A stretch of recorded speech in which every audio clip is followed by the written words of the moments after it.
કેમ છો બધા? લીલા વટાણા આપણે બાફી લીધા છે આવી રીતના.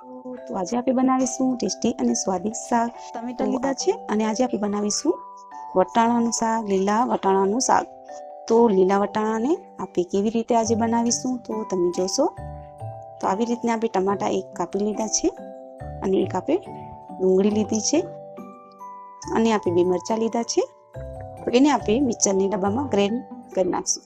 તો ફ્રેન્ડ્સ, આપણે આવી રીતના પીસી લીધું છે ટમેટા અને ડુંગળી અને લીલા મરચાં. બતાવીશું તો ચાલો બતાવીએ. તો હવે એનામાં આપણે તેલ નાખીશું અને આપણે 2 ચમચા તેલના ઉમેરીશું.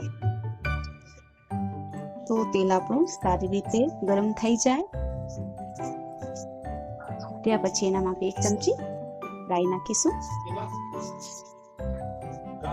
અને ફ્રેન્ડ્સ, હવે એનામાં આપણે રાઈ ઉમેરી ત્યાં પછી એનામાં આપણે લસણની કલિયા ઉમેરી. તો ફ્રેન્ડ્સ, બ્રાઉન થઈ ગઈ છે લસણની કલિયા. હવે એનામાં આપણે જે મસાલો પીસ્યો છે એ ઉમેરી નાખીશું.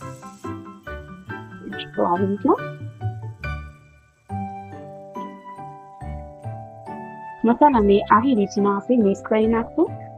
તો 2 મિનિટ ઢાંકી દઈશું પાછું આપણે ફ્રેન્ડ્સ અને ઢાંકીને.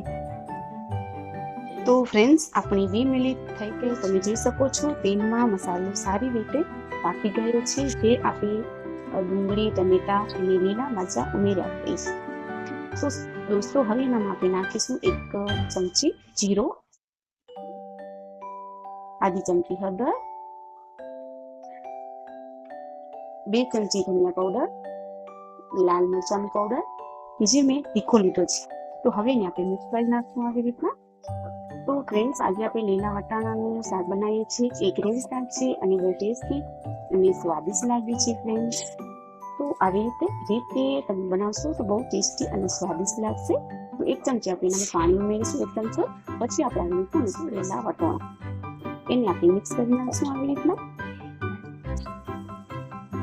તો ફ્રેન્ડ્સ, આજે આપણે શાક બનાવીએ છીએ એ બહુ ટેસ્ટી અને સ્વાદિષ્ટ શાક છે. અને એનામાં આપણે નાખશું કપનું પાણી, જે લીલા વટાણાનું પાણી હતું એ જ. કેમ કે લીલા વટાણા આપણે ધોઈને ઉબાલવા રાખી દીધા હતા અને એનું થોડું પાણી બચ્યું એ આપણે એનામાં ઉમેરી નાખશું. તો આપણે 1 કપ જેટલું પાણી ઉમેર્યું છે. હવે એને આપણે થોડી દેર ઢાંકીને રાખી દઈશું. 3 મિનિટ આપણે એને ઢાંકીને રાખી દઈશું. તો ફ્રેન્ડ્સ, આપણી 3 મિનિટ થઈ ગઈ છે. હવે આપણે જોઈ લઈશું. તો તમે જોઈ શકો છો બિલકુલ તૈયાર વટાણાનું શાક મસાલેદાર અને રસવાળું અને ટેસ્ટી અને સ્વાદિષ્ટ. તો હવે આ થઈ ગયું છે. હવે એનામાં આપણે નાખીશું મીઠું સ્વાદ અનુસાર અને પછી એનામાં આપણે થોડા લીલા ધનિયા નાખીશું. તો ફ્રેન્ડ્સ, બિલકુલ તૈયાર છે. જલ્દી બની જાય છે અને ખાવા માટે તો બહુ ટેસ્ટી અને સ્વાદિષ્ટ લાગે છે. તમે જોઈ શકો છો ફ્રેન્ડ્સ, લીલા વટાણાનું રસવાળું શાક, એવી કરેલું શાક. તમને સારું લાગ્યું હોય તો મારી વિડીયોને તમે લાઈક અને સબસ્ક્રાઈબ કરજો અને આવી રીતે તમારી ઘરે બનાવીને જમજો. તમને બહુ જ પસંદ આવશે, ખૂબ જ પસંદ આવશે. ધન્યવાદ ફ્રેન્ડ્સ.